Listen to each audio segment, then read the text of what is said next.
Muito boa tarde, caras e caros companheiros, Sr. Presidente da Mesa do Congresso, na sua pessoa cumprimento todos os órgãos nacionais e permita-me deixar-lhe, neste momento de cessação de funções, uma palavra especial de saudação, não só pelo desempenho que teve, mas sobretudo por algo que muitas vezes ouvimos naquilo que é a comparação entre o PSD do presente e o PSD do passado. Ter uma personalidade como o professor Paulo Mota Pinto num órgão nacional do PSD é demonstrar que o PSD continua vivo e a trazer os melhores para dentro de si. Portanto, obviamente, que queria aqui deixar-lhe também essa saudação.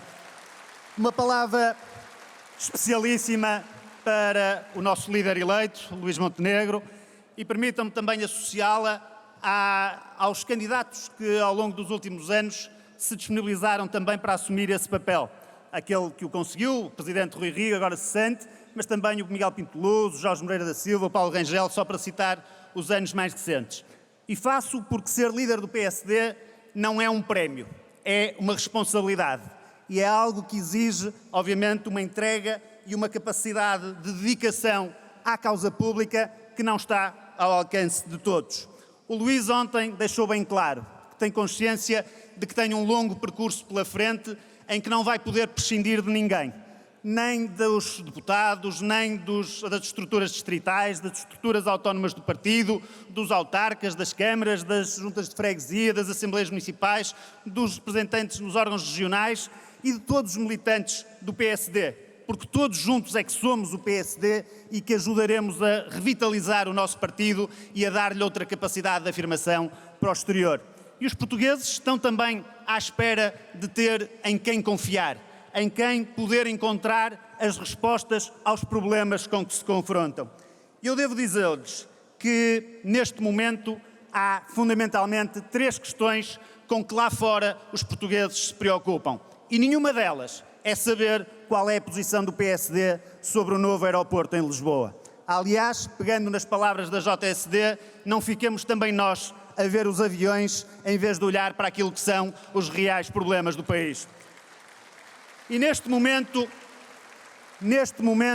os 3 principais problemas do nosso país têm a ver com os impactos do aumento dos custos da energia e, em particular, dos combustíveis, daquilo que são os impactos da inflação sobre o orçamento das famílias nos bens essenciais e a inequívoca degradação, diria mesmo até o risco de colapso do Serviço Nacional de Saúde. Sobre as 2 primeiras, eu julgo que o Luís ontem remeteu para a sua intervenção final propostas já concretas e, portanto, centrar-me-ei na terceira. Pode-se dizer que seria alarmismo falar em colapso do Serviço Nacional de Saúde, mas quando temos um dos melhores hospitais do país a não conseguir assegurar serviços tão essenciais para a população, como a urgência de obstetrícia, como a cirurgia pediátrica, como hoje acontece no Hospital de Braga, e quando vemos o risco de que essa situação se possa alastrar para outras especialidades e já vai ocorrendo em outras geografias de norte a sul do país, obviamente que é importante que esta seja uma das primeiras prioridades de intervenção do PSD.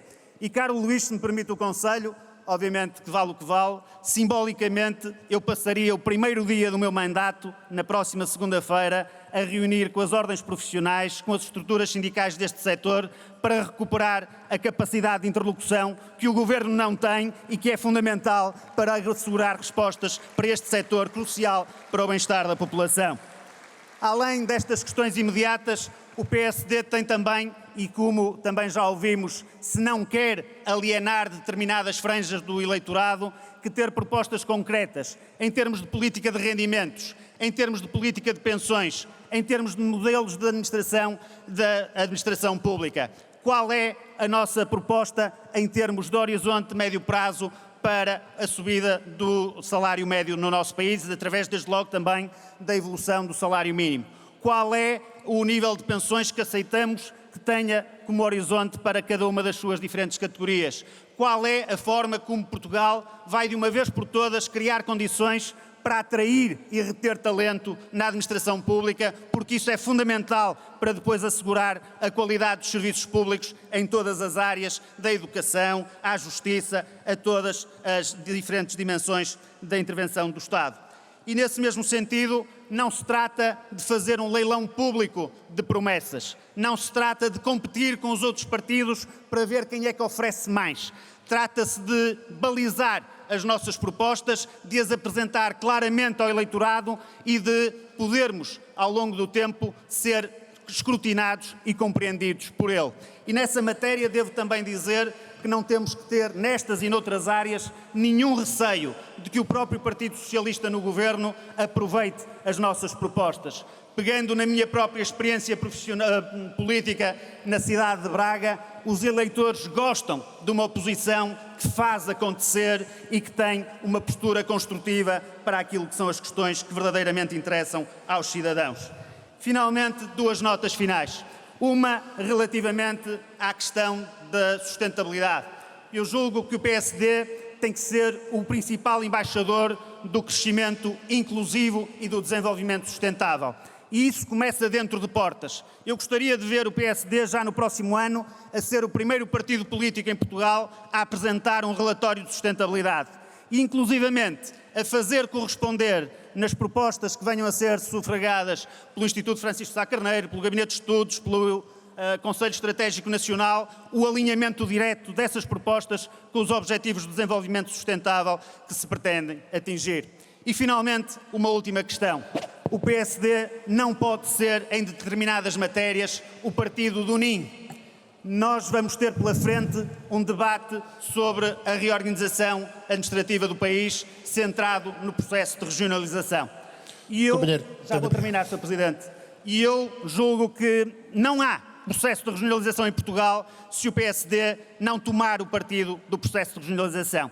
E assim sendo, caro Presidente eleito, aquilo que eu lhe lanço o desafio é que ouça as bases do nosso partido, que formate uma posição, mas que com base nessa posição ou defende o processo de regionalização e leva essa defesa ao limite para que ele seja uma realidade, ou não o defende e vamos poupar recursos e ilusões a tantos e tantos, fazendo um debate espúrio sobre aquilo que é o nosso futuro.